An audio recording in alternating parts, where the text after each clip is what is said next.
Bonjour à tous, nous allons aborder la séquence numéro 6 dans le cadre donc, de la classe inversée. Je vais vous présenter le cours sur la séquence 6 qui porte sur le principe fondamental de la dynamique. Donc on va réaliser une petite séquence vidéo sur cette présentation de cours et puis après on verra ensuite un exemple d'application et une méthode plutôt analytique pour pouvoir résoudre ces exercices sur le principe fondamental de la dynamique. Alors, le principe fondamental de la dynamique. Donc, on va traiter, puis surtout, on va voir pour cette année un cas particulier.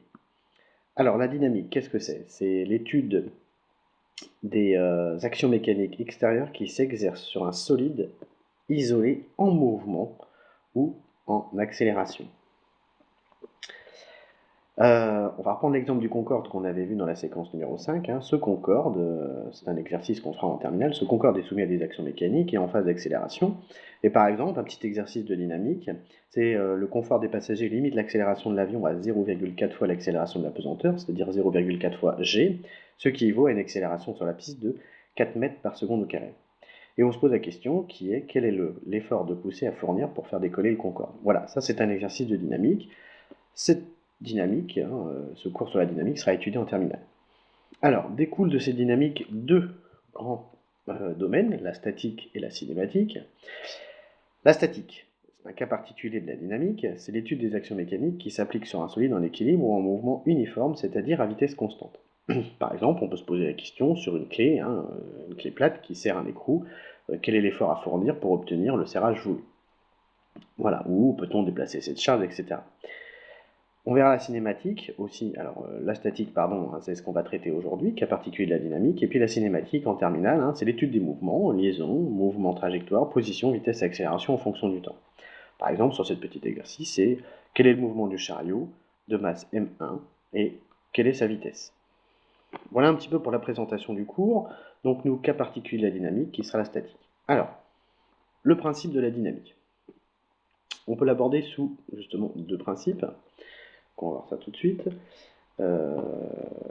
Hop. Alors, le premier principe consiste, la première approche plutôt de la dynamique, c'est on connaît les actions mécaniques, c'est-à-dire des poussées, l'effort de poussée, l'effort sur l'essieu arrière, l'effort sur l'essieu avant, la résistance de pénétration dans l'air et le poids.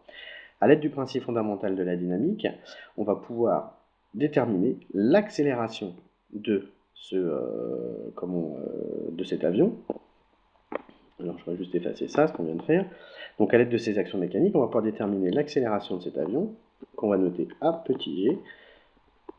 C'est la première approche de la dynamique. En connaissant les actions mécaniques, je peux déterminer donc l'accélération, c'est-à-dire le mouvement de l'avion. Deuxième approche, sur ce principe fondamental de la dynamique, c'est connaissant ici l'accélération, A petit g, alors pas uniquement d'ailleurs, en connaissant l'accélération et la position du concorde en fonction du temps et de sa vitesse, qui va varier évidemment en fonction du temps en phase de décollage.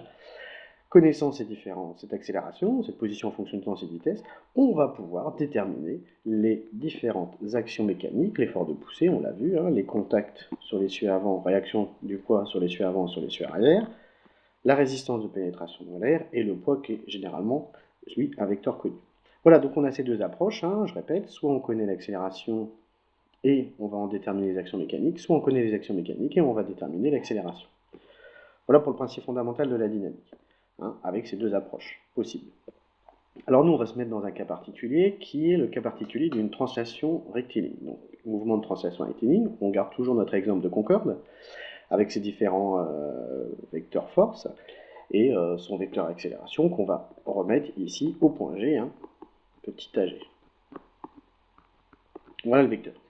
Que nous dit ce principe fondamental de la dynamique dans ce cas particulier d'un mouvement de translation? C'est que la somme des forces extérieures agissant sur le concorde, on va le nommer C, est égale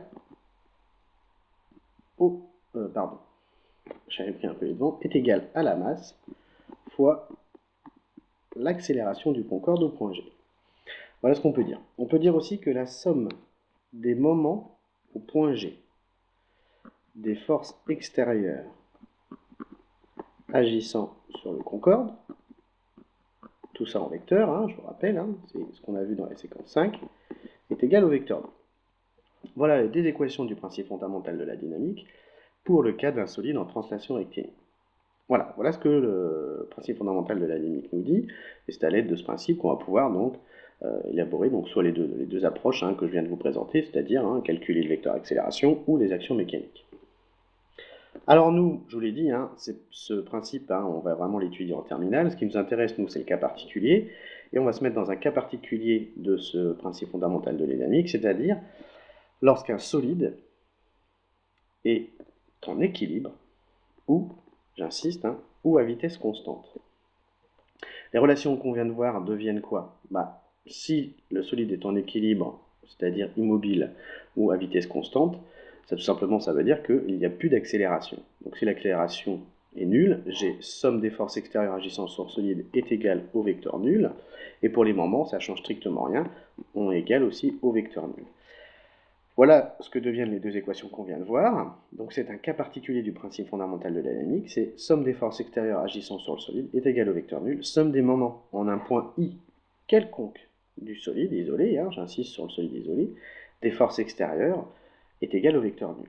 Alors ce principe, on va l'appeler le principe fondamental de la statique pour un solide en équilibre, j'insiste, ou à vitesse constante. Voilà, évidemment à connaître, important, ça vraiment à connaître par cœur, c'est fondamental. Le principe fondamental de la statique. Alors, le principe fondamental est constitué donc de deux équations vectorielles. La première équation est appelée le théorème de la résultante statique et l'équation numéro 2 est appelée le théorème du moment résultant. On va poser quelques hypothèses par rapport à ce principe fondamental de la statique, c'est-à-dire qu'il faut l'étudier dans certaines hypothèses, certaines conditions. On supposera, nous, que les solides sont considérés, que la géométrie de ces solides est considérée comme parfaite, très important, que ces solides sont indéformables. Et au niveau de la matière, il faudra que ces solides soient homogènes, c'est-à-dire que tous les atomes sont identiques, le centre de gravité réel coïncide avec le centre de gravité géométrique, d'accord? Et enfin, isotrope, la matière a les mêmes caractéristiques mécaniques dans toutes les directions. Voilà les hypothèses qu'il faudra faire pour pouvoir appliquer ce principe fondamental de la statique sur différents solides. Voilà, sur le principe fondamental de la statique, on va tout de suite mettre en place un petit exemple d'application, qui est le remorquage d'une 2 chevaux à l'aide d'un camion.